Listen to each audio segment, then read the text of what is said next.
তৎসৎ ফাল্গুন মাসে শুক্লা পক্ষে ত্রয়োদশম তিথৌ যথা রাশিতে ভাস করে। আপনাদের নাম গোত্রগুলো বলুন। বাৎসগোত্র পিয়া ঘোষাল, প্রিয়া ঘোষাল, বাৎসব্য গোত্রায়া দেবী শর্মণ। ওর নামই আচ্ছা।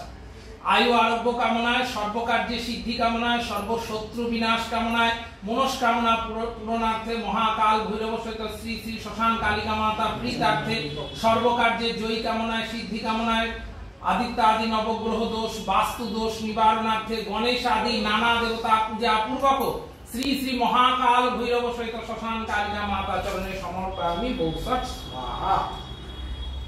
ওম সোমেন অগ্নি মম্বার ভামহে আদিত্যং বিষ্ণু সূর্য ব্রহ্মণ চ বৃহস্পতি। ওম শক্তি ওম শক্তি ওম শক্তি।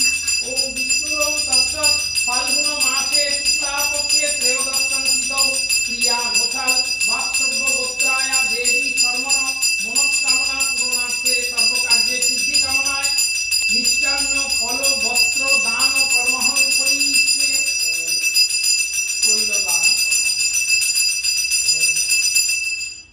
অঞ্জলি দেবেন খালি পেটে আছে। আচ্ছা, তাহলে